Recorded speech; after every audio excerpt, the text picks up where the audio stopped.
उनके घर में यमलार्जुन के दो वृक्ष थे और जो दो वृक्ष थे उनके बीच में से जाकर के निकलने लगे और जो वो उखल था दोनों वृक्षों के बीच में फंस गया और भगवान ने एक झटका मारा तो दोनों वृक्ष टूट गए। जब टूट गए दोनों वृक्ष इतने में बलदाऊ जी आते हैं, बोले कान्हा कहाँ है? अब मैया को शाम को याद आती है, कान्हा को मैंने तो उखल में बांध रखा था। मैया दौड़ करके आई और उखल से खोलने लगी। जब उखल से खोलने लगी तो मैया ने देखा कि दो वृक्ष यहाँ पर टूटे पड़े हैं। अब बालकों से पूछा कि ये कैसे हुआ? बालक बता रहे हैं कि मैया जे बालक ने अभी कान्हा ने ऐसे खींच दिया है, वृक्ष टूट गए। बोले ये कोई मोमबत्ती के थोड़ी पेड़ थे जो ऐसे खींचने से टूट जाए? बोले मैया बात तो जाइए। अब बालकों को थोड़ा सा डांट दिया, क्या देखते हो, पता नहीं क्या क्या कहकर उनको भगा दिया। इधर जो वृक्ष टूटे थे उन वृक्षों से, दोनों वृक्षों से दो पुरुष उत्पन्न हुए। इस साक्षात कुबेर के पुत्र थे। इनके नाम नलकुबर और मणिग्रीव था। बोले ये वृक्ष कैसे बने? एक बार ये मदिरा पान करके नशे में होकर के नग्न अवस्था में अप्सराओं के साथ में जल क्रीड़ा कर रहे थे। उसी समय नारद जी वहां से निकले हुए चले जा रहे थे। स्त्रियों ने तो वस्त्र पहन लिए परंतु ये दोनों ऐसे ही खड़े रहे। जब नारद जी ने कहा कि तुम वृक्षों के समान खड़े हो तो जाओ, तुम वृक्ष ही हो जाओगे। जब ये साफ लगा तो उनका नशा उतर गया और चरणों में गिर गए, क्षमा याचना करने लगे। और जब क्षमा याचना करने लगे तब उन्होंने कहा कि परेशान मत हो, तुम्हारा उद्धार स्वयं भगवान कृष्ण अवतार में आकर के वो स्वयं अपने हाथ से करेंगे। आज भगवान के उखल बंधन की जो कथा आई है, इससे उन्होंने एक पंथ दो काज कर दिए। एक लीला तो उखल बंधन की कर दी और उसी उखल बंधन से दोनों वृक्षों को मुक्त भी कर दिया। जब मैया को पता लगा कि भगवान तो इस समय बंधे हुए पड़े हैं, यहां से लेकर के गए। अब जब जो यमलार्जुन थे, आज यमलार्जुन उनसे क्षमा याचना करते हैं और उनकी स्तुति करते हैं। बोले यदि आप ना होते, यदि आप अभी ना आकर के और समय बाद आते, आपको तो आना ही है, ये कोई रोक नहीं सकता। और ये आपका सहारा मुझे आज ना मिलता, कई दिनों बाद मिलता, तब तक के लिए मैं वृक्ष ही बना रहता और ये कष्ट सहन करता रहता। परंतु अब मुझे कोई चिंता नहीं, क्योंकि मुझको माधव का सहारा मिल गया और अब मुझे किसी बात की चिंता नहीं है। आज तक मैं इस कष्ट से जूझ रहा था कि मैं एक जगह खड़ा हूँ। नाना प्रकार के पक्षी ऊपर बैठते हैं, शरीर में खुजली होती, खुजला भी नहीं सकता। लेकिन आज मैं इस मझधार से, दुख रूपी मझधार से किनारा मिल गया मुझे। मेरी कश्ती को किनारा मिल गया, मेरी कश्ती को किनारा मिल गया, मुझको माधव का सहारा मिल गया, मुझको माधव का सहारा मिल गया।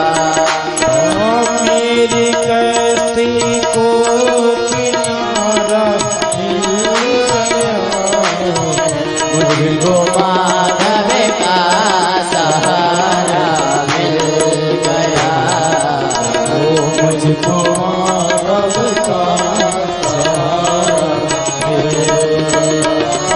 और अब जब आपका सहारा मुझे मिल गया है तो क्यों करे चिंता भला संसार की, क्यों करे चिंता भला संसार की, उसकी रहमत का इशारा मिल उसकी रहमत का इशारा। सभी लोग गाइए। मेरी कश्ती को किनारा मिल गया, मेरी कश्ती को किनारा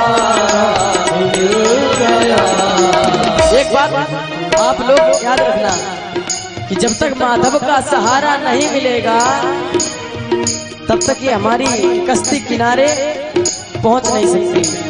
और माधव का सहारा तभी मिलेगा जब माधव को अपने पास बुलाएंगे। बुलाया कैसे जाता है? भजन करके ना। कलयुग केवल नाम आधारा। भगवान का नाम यदि नाम लेते रहे तो इस संसार से पार हो जाओगे। बोलो हाँ या ना? हाँ। तो आप लोग भजन गाएंगे या नहीं गाएंगे?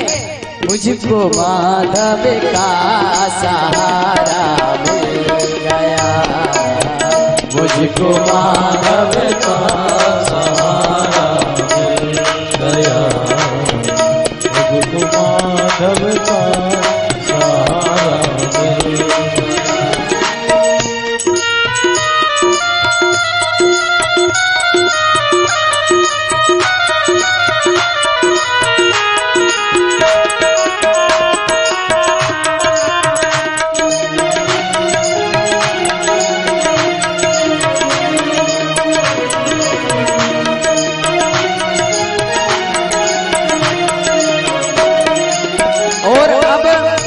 माधव का सहारा हम ले लेते हैं तो फिर संसारियों की जरूरत नहीं पड़ती।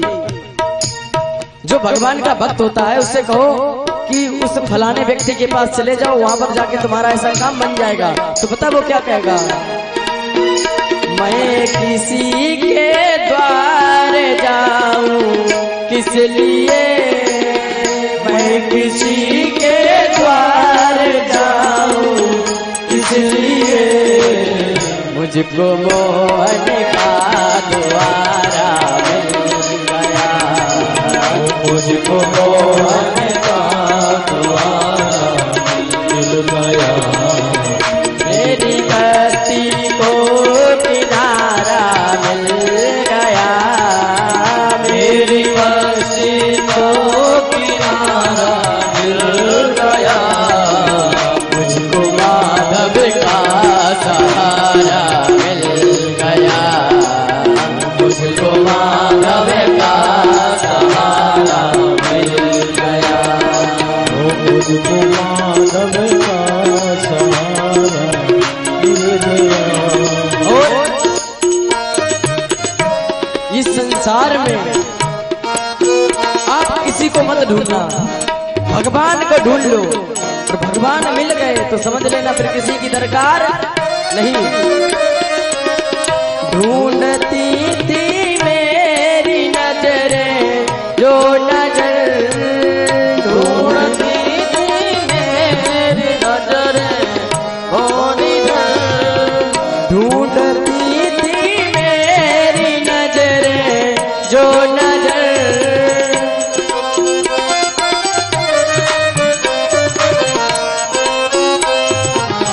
प्यारी नजरों का सहारा मिल गया, प्यारी नजरों का सहारा मिल गया, प्यारी नजरों का सहारा मिल गया, प्यारी नजरों का सहारा मिल गया, मेरी कश्ती का किनारा मिल गया, मेरी कश्ती का किनारा मिल गया, मुझको माधव का सहारा मिल गया, मुझको माधव का सहारा मिल गया।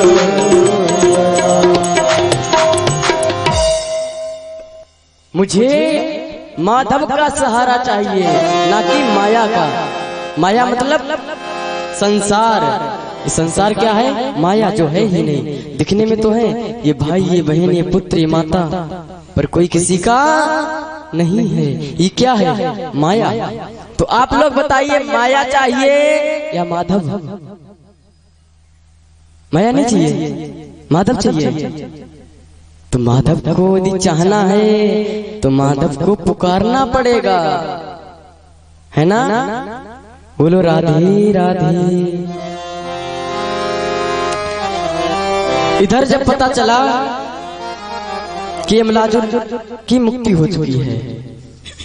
इधर जो कंस है मथुरा में, वो नाना प्रकार के दैत्यों को भेज रहा है। आज बालक बता रहे हैं कि कान्हा ने किया। आज सभी लोग एक मंडली लगाते हैं गोकुलवासी और कहते हैं कि ये स्थान अच्छा नहीं है, यहाँ पर आए दिन कुछ ना कुछ गलत कार्य हो जाते हैं, अब इस स्थान को छोड़ देना चाहिए। बोले यदि यहाँ छोड़ देंगे तो फिर जाएंगे कहाँ। एक बूढ़े से थे ब्रजवासी, बोले एक वनम वृंदावनम नाम पास्यभ्याम नम काननम। अरे नहीं, वृंदावन नाम का एक वन है, बड़ा ही सुंदर वो वन है। वहां यदि जाएंगे तो किसी भी प्रकार की दुविधा या कष्ट नहीं होगा। वहां जाने के बाद में हमारी गौओं को भी वहां पर बड़ा आनंद आएगा। चारों तरफ हरियाली है। नंद बाबा कहते हैं जैसी आपकी आज्ञा। सभी लोगों ने वहां से अपना सामान उठाया, बैलगाड़ियों में रखा। पहले बैलगाड़ी चलती थी और उनके साथ में आजकल देखा होगा आपने लोपीटे कहीं भी अपना कैंप सा लगा लेते हैं और वहां पर अपना धंधा चालू कर देते हैं। वैसे ही इन लोगों ने बैलगाड़ी चलाई और चला करके वृंदावन में पहुंचे हैं। अब जब वृंदावन में पहुंचे हैं, वृंदावन पहुंचने के बाद में अब नंदलाला देख रहे हैं, बोले आओ आज वृंदावन के दर्शन करने चलते हैं। और जब वृंदावन को देखते देखते चारों तरफ गए, हरियाली देख रहे हैं। हरियाली देखते देखते देखते देखते अब कान्हा को ग्वाल बालों के साथ बड़ा आनंद आया कि देखो यहाँ पर हमारी गौएं भी आराम से रह सकती हैं। अब ठाकुर जी से कहते हैं ग्वालवाल कि जो वृंदावन है मेरे मन को भा गया है, अब यहीं पे रहना चाहिए, क्योंकि यहाँ पर देखते हैं गौएं चराने के लिए ज्यादा दूर नहीं जाना पड़ेगा, आराम से यहीं पर खेलेंगे कूदेंगे, गौओं को चराएंगे। बोले हाँ बात तो तुम्हारी सही है। अब जो छोटे छोटे बालक थे वो गौएं चराने जाते थे। अब ठाकुर जी हमारे जो हैं बहुत छोटे हैं। अब मैया से कहते हैं मैया मेरे सारे सखा गौएं चराने चले जाते हैं और मैं यहाँ पे अकेले रह जाता हूँ। आज तो मैं भी गौएं चराने जानो है। बोले तुम्हें गौएं चरानी है? हाँ मैया, बेट भरे को तो है, तू गैया चरावे जाएगो, बैठ जा घर में। ठाकुर जी मुंह लटका के बैठ जाते हैं, रोने लगते हैं। जब रोने लगते मैया से उनकी उदासी सहन नहीं हुई। बोले बेटा तुम गौएं नहीं छोटे छोटे बछड़े ले जाना। जैसे ही सुना कि हाँ मैं बछड़े चराने जाऊंगा, ठाकुर जी बड़े प्रसन्न हुए और बछड़ों को लेकर के जाने लगे। अब क्या हुआ, बछड़े जब लेकर के जाने लगे तो एक बत्सासुर, बत्स माने बछड़ा, और असुर बछड़े के रूप में एक असुर आया और उनके बछड़ों में आकर के मिल गया। अब भगवान की दृष्टि से कोई बचा है क्या? बोलो हाँ या ना? नहीं बचा ना। भगवान ने उसको पहचान लिया और उसका भी नमो नमः कर दिया। गौएं चराते चराते घूमते घूमते कुछ आगे तक गए तो एक गुफा सी दिखाई दी, और जब गुफा देखी तो उसमें एक सुंदर सी सड़क बनी है। अब सड़क बनी देखी तो अब ग्वाल बाल तो कहीं पर पहली बार जाते छोटे बच्चे तो बड़े आनंद से आगे आगे भाग के जाएंगे। मैं पिताजी ये देख के आया, इधर चलो ना, मैं वो देख आया, अरे उधर चलो ना, तो आगे आगे जाते हैं। अब बाल कृष्ण आराम से पीछे पीछे जा रहे हैं और जितने ग्वाल बाल हैं सब आगे आगे जा रहे हैं। अब एक क्या हुआ, जब गुफा देखी तो उसके सामने खड़े हो गए। बोले ये तो बड़ी सुंदर गुफा है। अब उसके अंदर से अचानक से गरम गरम हवा निकली, बदबूदार थी। जब वो वायु निकली तो जब उसे सूंघा तो अब बालक आपस में बात कर रहे हैं। बोले ये वायु अंदर से कैसी आ रही है? बोले गुफा के अंदर कुछ ऋषि लोग होते हैं ना, वो तपस्या करते हैं और जब प्राणायाम करते हैं तो एक बार में वायु सब लोग बाहर छोड़ते हैं, फिर एक बार में खींचते हैं। तो शायद इस गुफा के अंदर कोई जीव मर गया होगा, तो जब वो वायु छोड़ते हैं तो उस हवा के साथ में, वायु के साथ में वो दुर्गंध भी बाहर आ जाती है। चलो आज क्या करते हैं, अंदर चलते हैं, ऋषियों की यहाँ पर तकलीफ होती होगी तपस्या करने में, सफाई करके आएंगे। बोले सही बात है। अब बाल कृष्णलाल तो पीछे है। अब ग्वाल बाल अंदर घुस जाते हैं। अब ग्वाल बाल अंदर जाते हैं तो पहले तो दांत ऐसे दिखाई दिए। अब वो सच में तो अघासुर था। अगमाने पाप, वो पापी अघासुर था जो अजगर के रूप में था। अब अजगर इतना भारी है, मुख फैला के बैठा है, तो वो ऐसे ही लग रहा कि गुफा है। अब जब उसके अंदर गए तो उसके दांत दिखाई दिए। अब दांत जब दिखाई दिए बोले ये खूंटा सा क्या है? बोले खूंटे हैं, किसी ने अच्छी मरम्मत की है इसकी, अच्छे मिस्त्री ने बनाई है, इसको बनाई है ये गुफा। बोले ठीक है। अब अंदर जाते हैं। अब जो अघासुर है उसको तो कंस ने बाल कृष्णलाल जी को मारने के लिए भेजा था। अब बाल कृष्णलाल जी तो बाहर हैं। अब बाल कृष्णलाल जी को पता चला तो वो तो सब जान गए कि ये अघासुर है। अब दौड़ते दौड़ते आए, वो भी अंदर जाने लगे ग्वाल वालों के पीछे पीछे। बोले ग्वाल बाल रुको रुको, ग्वाल बाल कहाँ सुनने वाले, वो तो दंदनाते चले गए। और जैसे ही बाल कृष्णलाल जी अंदर गए हैं तो अजगर ने मुख बंद कर लिया। और जब अघासुर ने मुख बंद कर लिया तो सारे ग्वाल वालों की सांस रुक गई और अंदर जाके ग्वाल बाल तो मर गए। जब मर गए तो भगवान को बड़ा क्रोध आया, क्योंकि ग्वाल बालों से बहुत प्रेम था। अब उन्होंने एक दिव्य स्वरूप, भारी सा स्वरूप बनाया। जैसे